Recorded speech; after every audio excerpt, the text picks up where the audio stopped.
بسم الله الرحمن الرحیم. قدرمندو لیدونکو او اوریدونکو او ګرانو هیوادوالو سلامونه احترامات مې ومنئ. نن 14 د می کال 2016 چې د شنبې ورځ سره سمون خوري ستاسې په خدمت کې حاضر یم. د نن ورځې په موضوعاتو کې نړیوال موضوعات او همدارنګې په خیبر پښتونخوا بلوچستان یعنې د ډیورند کرښې اغاړه زورورې درنې حملې او بریدونه د پاکستان پر پوځ کافی زیات مرګ ژوبله ورته اړولې ده. ډېر غټ خبرونه دي، دا به انشاءالله ستاسو خدمت کې وړاندې کوم. لومړی راځم نړیوالو موضوعاتو ته او بالخصوص د ډونالډ ټرمپ سفر چین ته او د دې لاسته راوړنې د ده نتایج او په کوم امید دی تللی او څه یې لاسته راوړل، په دې باندې به ضرور سره خبرې کوو. څرنګه چې تاسو معلومه وه ډونالډ ټرمپ چې کله چین ته لاړه د ده اهداف دا و چې د تایوان په موضوع به هم دی خبرې کوي، د همدارنګې د ایران موضوع باندې به هم خبرې کوي، په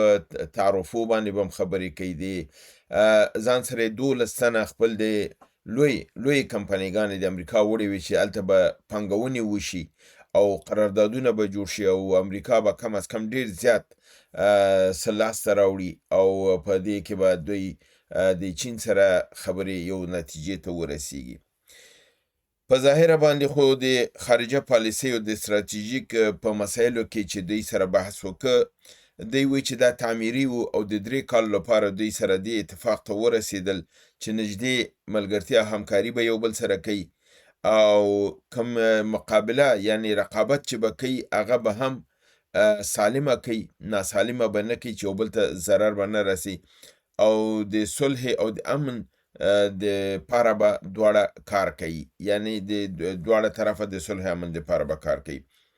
د تایوان په هکله د شي جی پینګ موقف ډیر واضح و. هغې امریکا ته وویلې چې دا زموږ لپاره سره کرښه ده، په دې مسله کې ډیر احتیاط نه کار اخله، خبرې چې کوي هم احتیاط کوه لپاره د دې چې مبادا زموږ د دوستي په دښمني بدله نشي او ممکن دا خبره جنگ ته لاړه شي، موږ دپاره دا دومره مهمه ده. همدارنګې په یوکراین هم خبرې وشولې. د شمالي او جنوبي کوریا یعنی دغه پننسولا چې ده دغه چې دی لیتاړه چې ده په دې باندې هم خبرې وشولې او د شرق الاوسط کې په عمومي او په ایران باندې په خصوصي توګه باندې سره خبرې شوي دي. ډونالډ ټرمپ خپل خبرو کې ویلي چې د ایران په هکله هم سره خبرې وکړلې، موږ دواړه په دې باندې متفق شولو چې ایران باید اتومي قدرت نه شي، یعنې دې ته سره توافق ته ورسېدلو. تنګی هرمز په هر صورت باید خلاص کړلی شي، یعنې څرنګه چې ایران ویلی دی چې دواړه طرفه یې باید خلاص کړي. امریکایانو دا دغه کړی چې یعنې ایران بند کړی دی، در حد چې بنده کړې خپل امریکې ده. نو ایران غوښتنه دا ده چې امریکا یې که خلاصوي زه به یم د دې غاړه نه خلاصه کړم، زموږ د خوا نه کوم ستونزه نشته دی، دا د امریکې د خوا نه دی. دواړو غړو یعنې چین او دغې امریکې د دې مشاجرې او د دې جګړې د خاتمې غوښتونکي شول چې څومره ژر دا ختمه شي دا بهتره ده، دا د نړۍ او د سیمې په ګټه ده. چین او امریکې په دې باندې هم اتفاق وکړ چې بدون د معاوضې نه، یعنې ایران چې کومې پیسې تعینې کړي دغه کښتۍ چې څنګه پخوا په دې لاره ازاده تللې دا ظلم، دې نقطه کې چین ځان امریکې سره موافق کړی دی لپاره دی چې هغه دا فکرونه کې ټول مسایلو کې دی کېږي، دلته اتفاق ورسره کړی دی او په عین حال کې له ګټه هم ده که چېرته دا ومني، ځکه چې په هر کښتۍ باندې $2 میلیونه اضافي ورکوي. مګر په دې باندې هم هغه وایي چې دا د ایران حق هم دی، نو که د ایران حق دی نو بیا د امریکې سره باید په دې څه کې نه وای ودرېدلی. راځم دې ته چې دوی څه شی لاسته راوړي او څه یې نه دي راوړي. دوی د بوینګ د طیارې ډایرکټر او رئیس یې ځان سره وړی و چې دوی به د طیارو په هکله سره هلته قرارداد وکړي، ګر چې قرارداد یې کړی دی، لوی قرارداد یې کړی، خو امریکا چې کومه غوښتنه کړې ده هغه نه ده شوې. امریکا د غوښتنه دا وه چې حداقل چینایان 500 لویې طیارې آرډر ورکړي، نو دا به یو ښه آرډر به یو ښه تجارت به یې زموږ ته ده. چینایانو 200 طیارې آرډر کړي دي. ما پرون به خبرو کې خپل تاسو ویلي چې 120 نه تر 150 طیارو آرډر ورکولو امکانات شته دی، خو نن چې خبر راغی هغه دا و چې 200 طیارې آرډر کړي دي، د امریکایانو غوښتنه 500 ونه شوله. په مجردې چې دغه آرډر ورکړ شو او هلته امریکا کې خلک پوه شو چې دغه غټ لوی آرډر نه دی، نو د دې هغه شیر چې دی سهم چې دی سهامي چون دا سهامي شرکت دی 4% یې د سهم ښکته ولوېده هغه قیمتونه یې خپل لاسه ورکړل زما په نظر 200 تیارې هم ډېر لوی آرډر دی او په دا کلونه نیسي چې دا 200 تیارې تر څو جوړې شي او ورکړل شي نه پوهېږم چې د امریکایانو حرص ولې زیات دی چې که 500 ونه شولې نو قیمتونه لاندې غورځي زما په نظر 200 تیارې دی په کلونو کې نه د اقل 10 کالو کې دی دا نشي جوړولی نو 500 تیارې خو بیا 20 کاله وخت یې نیوه نو دا د 10 کالو غم خو وخورئ 10 کاله پس انسان ته څه معلوم دي چې قیامت راځي که بل څه راځي خو دا بېایمانه دغه دي داسې دغه کوي همدارنګې دوی ځان سره د انویدیا یا نویدیا چې د چپ کمپنۍ رئیس چې ما تاسو ته پرون ویلو جنسین ځان سره بولی و د دوی پروګرام دا و چې د دوی هغه کم چپ چې دی چې چینایانو ورته ضرورت درلوده پخوا او په خاصه توګه دې کمپنۍ ته یو چپ د چین لپاره چې د چین ای آی سیستم سره مطابقت درلوده هغه آرډر ورکړی و او دوی فکر کو په دې بابت کې به ډېر لوی د دوی یو قرارداد وشي په نامه د ډیپ سیک V4 چپ دا چپ د دوی دغه و خو هلته چې کله دوی خبرې وکړلې چینایانو لکه چې دغه چپ چې دوی جوړوي د هغې بله نوه کاپي یې د دوی سره په نامه د هوایي یعنی چینایي کوم دغه د نوم د تلفظ کې به زه معذرت غواړم حتما غلطي کومه نو دا کړی دی دوی دا دی چې امریکایانو دا چپ رد کړل او ویل دا چپونه موږ دلته نه اخلو نه دلته درته جوړو ځکه چې په چین کې په ارزانه جوړیږي امریکا کې دا کېږي اما چپ اصلي امریکایي جوړیږي په چین کې یا بیرته چینایان که ضرورت یې چینایانو ته بیا دوی خرڅوي خو هغه چینایانو رد کړي دي بل د دوی لویه مسله دا وه چې دوی د ای آی تکنالوژي په هکله باندې به یو توافق ته رسیږي چې د دې استعمال او دغې کې به د امریکا او چین یو بل سره ملګرتیا کوي ځکه چې نن سبا د نړۍ جنگ سیاست اقتصاد ټول د ای آی په ذریعه دوی کنټرولوي په دې سلسله کې هم دوی معاهدې ته ونه رسېدل او د امریکا د ای آی سیستم چینایانو رد کړ د تسلا او د سپیس ایکس چې د الن ماسک اداره ده او سټل دغه د یو خو د تسلا موټر چې ای وی موټر باندې ان الکترونیک وهیکل په نامه یادیږي د برقي موټر او بل د سټلایټونو په دې هکله هم پخوا تاسو معلومه چې د تسلا موټرونه برقي په چین کې په میلیونونو دانې خرڅېدل ډېر لوی مارکیټ یې درلوده او د دې د ټول تجارت د میلیارډونه چې دغې الن ماسک ګټل دا د چین په مارکیټ کې ګټل چینایانو د په مقابل کې BYD په نامه باندې د تسلا په مقابل کې BYD جوړ کړ چې دی اوس هغه میدان وهلی دی خلک په چین کې تسلا نه اخلي ټول BYD اخلي او په دې رقم سره دی تسلا ته ویلي چې ستا دغه موټرونه نور زه په چین کې مارکیټ نه لري نو بناهن د دوی سره قرارداد ونه شو کولی او دا قرارداد مخې ته لاړ همدارنګې د اپل کمپنۍ چې په چین کې د دې یو لوی مرکز او د هلته پانګونه پخوا کړې وه د دې په هکله دوی غوښتل چې لږ څه نور زیاتوالی پکې راشي نوره پانګونه وشي او همدارنګې که امریکا کې د چین کم کمپنۍ پانګونه کوي چې په هغې هکله چینایانو دا دغه وکړه چې موږ چون د دې اپل کمپنۍ د 10 کالو نه زیات شو چې هلته دوی کار کوي د کافي د دوی خلک ټریننګ شوي دي په لسګونو زرو او هغې تلې دي نوي کمپنیګانې جوړې کړي دي ډېر ارزانه او نوي ماډلونه د اپل جوړ کړي دي نو بنان چینایان ورته ویلې چې موږ د اپل دغې ته نور ضرورت نه لرو همدارنګې امریکایانو غوښتل چې چین ته قناعت ورکړي چې د ایران پټرولو په عوض د امریکا نه د نفت اخلي یعنی د کروډ آیل چې دي خام تیل دا به زموږ نه اخلي چینایانو دې ته کومه دانه وانه چوله په لپاره دی چې امریکا خو ډېره لرې ده وځي چې د ایران نه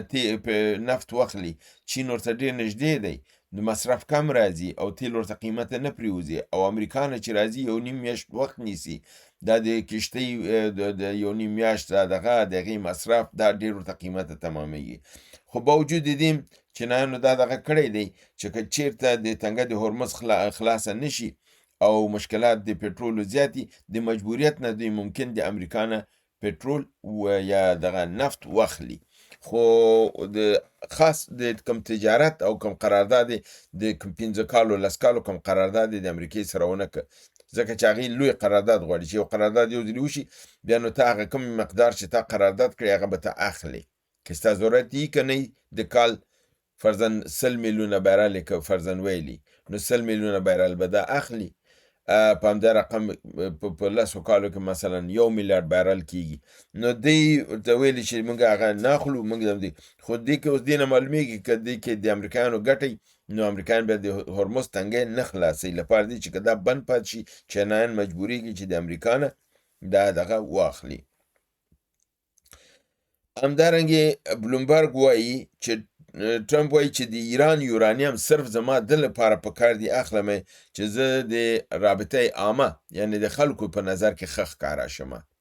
د خلکو په نظر کې زه ښه ښکاره شم، د لپاره ما دا ضد کړی دی چې زه دا دغه اخلم. او دا خبر ته نه بلومبرګ نه دی ورکړی، دا خبر ګلف نیوز هم ورکړی دی او دواړو دا تاییده کړې ده چې ډونالډ ټرمپ دا خبره کړې ده، کلیپ یې ورته جاري کړی دی چې کلیپ کې د ښکاره وایي چې د ایران یورانیم چې دی صرف د پی آر یعنی پبلک ریلیشن د عامه رابطې لپاره زه د په زور اخلم چې زه د خلکو په نظر کې لوی او غټ ښکاره شم. همدارنګې بلومبرګ بل خبر دا ورکوي چې امارات متحده عربي قطر او سعودي باندې فشار راوړی او هغې ته یې دا دغه کړی چې که دی راشي د ایران په مقابل کې موږ سره یو ځای عملیات وکړي او ایران په ګډه باندې سره ووهو، او ویل کېږي چې دغه کار امارات متحده عربي د نتنیاهو او د اسرائیل په اشاره کړی چې عربستان سعودي او قطر ځان سره شامل که تر څو دا د جنگ لمنه لویه شي او عربان د ایران سره په جنگ کې شي، یعنی امارات متحده عربي د یو شیطان رول ادا کوو دلته، لوی شیطان دی یعنی نهایت خبیث شیطان دی ته ویلی شو، ځکه چې ته یو اسلامي نړۍ رااخلې خپل په منځ کې جنګې لپاره دی چې اسرائیل خوشحاله کړي، یعنی لعنت د خدای دې په داسې شیخانو کورنۍ شي چې داسې د الله او د رسول په خلاف دی داسې دغه کوي. نو دی دا کوشش کړی خو قطر او سعودي دا نه و منلي او همدې بابت نه امارات متحده عربي په قهر او غصه شوی او د اوپک نه ووته چې که تاسو زما سره جنگ ته نه راځئ زه په اوپک کې نه کښېنم، نو هغې ورته ویلې په مخه دی ښه، او همدې لپاره چون پاکستان هم په دې ساحه کې دوی سره همکاري نه وه کړې نو امارات متحده عربي خپل روابط د پاکستان سره خراب کړل، خپلې پیسې ترې نه وغوښتلې او اړیکې خپلې خرابې کړلې. همدارنګې د اسرائیلو یو وزیر اسرائیلي وزیر په نامه د سموټریچ دا وایي چې د مغربي کناره چې د فلسطینیانو خاوره ده دا به ټوله ورانوي، په ښارونو نومونه نه دي اخیستي، ABC 3 ښاره نومونه اخیستي دي، ښار A ښار B ښار C، دا ټول ښارګوټي ورانوو او نوي ښارګوټي پکې آبادوو او دا د خلکو په همدې سیمه کې راوتي او د مرګ پر عربو شعار ورکوه، یو خو پخوا مرګ پر اسرائیلو به دی ویلی، اوس مرګ په عربو وایي او عربو کې خو ټول اسلامي عرب نړۍ راځي، هغې کې په دې عرب نړۍ کې یهودي عرب هم شته دی، عیسوي عرب هم شته دی او عرب مسلمان هم شته دی، اما دوی ټول ته وایي چې مرګ دی په عرب باندې او دا شعار یې ورکوه چې د عربانو سر د قلم شي او دا سیمه دې ترې نه پاکه شي، دا شعارونه یې ورکول. او بل وزیر په نامه د بنګویر په غټه پیمانه د فلسطینیانو نقل مکاني یا کډوالي خبره کړې ده دا به ټول لبنان ته استول کیږي. لبنان ته په څه باندې استي؟ ځکه دا پروګرام دی چې لبنان هم د غزې غوندې وهي او ټوټې کوي، نو وایي چې دا ټول فلسطینیان د دې نه ټول کې لبنان ته ویسي او بیا لبنان چې موږ بمبارد کړو دی هلته ټول ووژل شي، لبنان هم موږ ته پاتې کیږي او د غزې سیمه هم ټوله موږ ته پاتې کیږي. نو دا د نن ورځ د نړیوال خبرونه. اوس راځمه د کرښې اغاړه د ډیورند اغاړه د عملیاتو په هکله تاسو ته خبرونه در کوم. په بلوچستان ایالت کې د چمالونګ په سیمه کې 8 فوجي افسران وژل شوي دي او دا برید بلوچستان لیبریشن آرمی کړی دی، ازادي غوښتونکو کړی دی او د پاکستان پوځ کې هلته پوځیان 8 پوځیانو دی ورته وژلي دي. همدارنګې د بلوچستان په مستونګ ښار کې د ازادي غوښتونکو د مستونګ ښار د ازادي غوښتونکو لاسته پرېوته. دولتي ودانۍ ټولې نیول شوي دي. دغه ښار په نامه د درنګه مستونګ باندې یادېږي. دلته د پولیسو ټولو تاڼې وهل شوي دي، څه پولیس وژل شوي دي، څه تښتېدلي دي او اسلحه یې ترېنه ټوله غنیمت نیول شوې ده او ښار د ازادي غوښتونکو لاسته پرېوتی دی په بلوچستان کې. همدارنګې په دغې مورخه د 14 د می مجموعاً 10 عملیاته په خیبر پښتونخوا او دغې بلوچستان کې ترسره شوي دي. په جنوبي وزیرستان کې 3، په باجوړ کې 3، په خیبر ولایت کې 2، په دیر اسماعیل خان کې 2. د خیبر ولایت په باجوړ کې استشهادي برید ترسره شوی دی چې نظامی اډه باندې دا برید شوی و. 58 پوځیان پکې وژل شوي دي، 150 تنه پکې ټپیان شوي دي. دا برید د دامنګي سکاوټ مرکز باندې شوی دی او مولانا ملنګ باچا دی ورته باچا وایي، موږ تاسو افغانان ورته پاچا وایو. مولانا ملنګ باچا ویلي دي چې دغه اډه د باجوړ چې وه نظامي د دې ځینه د افغانستان کونړ او نورستان به د توپونو او د راکټونو په ذریعه ویشتل کېده. نن دا اډه موږ کاملا ختمه کړه او د پاکستان دا صلاحیت هم له منځه یوړه. همدارنګې په وزیرستان کې یعنی د میسري خیل په ډیم سره واقع د ټي ټي پي مجاهدینو پوځ ته کمین نیولو چې په برید په نتیجه کې 13 پوځیان وژل شوي دي. همدارنګې ویل کېږي چې یو د طالبانو د اکاخیل په سیمه کې 4 ډرون تیارو په ذریعه باندې 14 پاکستانی پوځیان وژلي دي او دا ډرون کواد کاپټر ډرون و چې د دنه دوی کار اخیستی دی. همدارنګې په بنو کې پوځي اډې باندې یعنی پوځي نظامی قرارګاه باندې مجاهدینو برید کړی دی چې دا د بنو میریان په ښار کې او دا مجاهدین د اتحاد المجاهدین پاکستان په نامه یادېږي. د دا برید دغه او دلته کافي پوځیان وژلي دي. همدارنګې په وزیرستان جنوبي په تیارزی ولسوالۍ کې د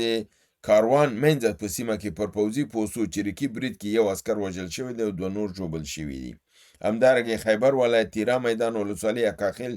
شیډو په دغه کې د راسکوف برید کې جلا 2 بریدونه شوي دي چې 2 عسکر پکې وژل شوي دي.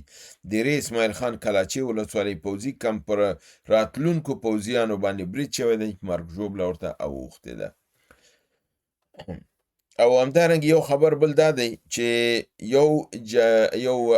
جنگي الوتکه په افغانستان په فضا کې د افغانستان دفاعي سیستم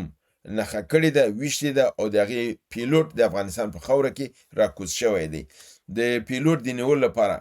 هڅې روانې دي. تیاره نه ده معلومه شوې چې آیا دا پاکستاني تیاره وه یا د کوم بل ځای تیاره وه، خو وایي چې د دې معلومات لګیا دي لټوي چې د تیارې معلومات هم پیدا کړي او پیلوټ چې دلته کوم سیمه کې کوز شوی دی، کلي کې یا کوم ځای کې پټ دی، دا به هم را پیدا کړي او پس له هغې نه به بیا میډیا ته دوی دا وښیي. دا د نن ورځې نړیوال او سیمهیز خبرونه چې تاسو حضور ته مې وړاندې کړه. هیله ده برنامه وګورئ، خوښ کړئ، دوستان سره شریکه کړئ. تر بل برنامې چې بیا ستاسو حضور ته حاضرېږم، تاسو په پروردګار د عالمیانو سپارم. وما علینا الا البلاغ.